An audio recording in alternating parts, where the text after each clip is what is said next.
Hello, this is the video of Introduction to Algorithm. Algorithm is some certain number of steps in which we are going to perform some task, we are going to give some input, and by that algorithm we are going to get some output. In computer science, if we talk about computer science, so there are some algorithm to perform any task, and that algorithm is taken and implemented by using some programming language. So if we have any problem, then we will have some steps, like we'll achieve the step 1, and then we'll go and look to the step number 2, and then we'll go and look the step number 3, and if we combine all of the steps, we are going to get the result that is known as algorithm. The result in the form of output we'll get. So there are lots of algorithms to perform any task in computer science. We are going to use algorithms, and then further those algorithms are going to be implemented on some programming languages. So there are various kind of programming languages. So we are going to look. So algorithm is a sequence of computational steps that transform the input into the output. So we'll have some sequence of computational steps, and then we are going to transform it, like the input into the output. So there is one thing, that whatever algorithm we are going to have, there will be some time taken by the algorithm to execute the particular task, and the time taken is going to be dependent on what type of input it is. If you have some algorithm, then there would be some input for which there will be lesser time taken, and there will be some input for which there will be more time taken, but there will be some input for which we are going to take average time. So that depends all on the input, whatever algorithm it is. So all the algorithm will have some best case, some average case, complexity, we say it a time complexity, that what is the time taken by the algorithm to perform a particular task given a particular input. For example, this is the example of, if we say what is algorithm. So there is some digit values from a1 to an, and the digits are like 31, 41, 59, 26, 41, 58, and we have to sort it. We have to sort it in ascending order. So there are various sorting algorithms by which we can sort it. For example, if we are going to sort it using selection sort, then selection sort is going to select the smallest element. Selection sort will take the smallest element to the first index of the array. Let's say this is an array. So selection sort is going to take the smallest element to the first index, and then the next smallest element will be taken to the second place, and these will be sorted. So this part will be sorted and this part will be unsorted. It will again choose the next smallest element and it will put it like here. 26 is the smaller one, so 26 is here. Next smaller one is 31, and then 41, and then again 41, then 58, and then 59. So this is the way how selection sort works. So there is some algorithm that you have to choose value, and then you have to compare. First of all, you have to compare, and then after comparison you'll get the smaller element and you're going to take it at the first position. Then there will be some next step, so you have to perform that. That is the algorithm of it for sorting the element values. Again, the running time of an algorithm. So what actually running time means is that whenever you have some certain number of steps, so that is going to take some time, and in order to run that input, I mean in order to run some algorithm on that input, there will be some particular number of steps, and that all of the steps is going to take time, and we are going to sum up all of the statements. Like there is statement number 1, it will take some time. Then there is a statement number 2, then it will take time. And there are some symptotic notations, like there are some symbols, or you can say mathematical values, by which you can it is about the time complexity. You can say that lesser time is taken, or more time is taken, or average time is taken, and that will be depicted using asymptotic notations.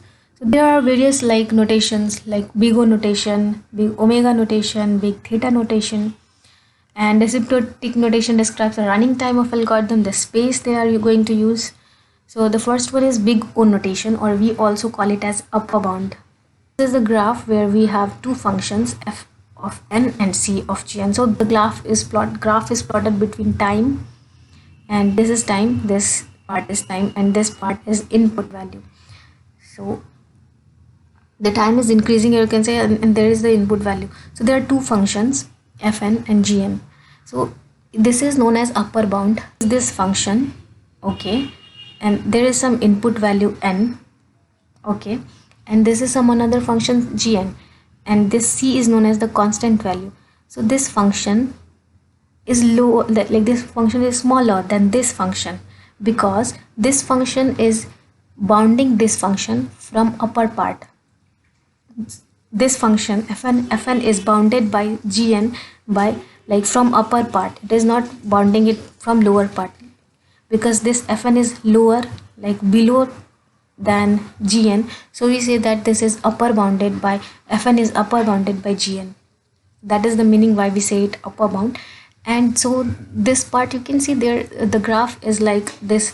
Fn is like lesser here, and then it becomes greater, and then it becomes again lesser. So from till this part it is fluctuating. It could be greater or it could be lesser, but there will be some n0, there will be some input from where this gn will always be greater than this fn.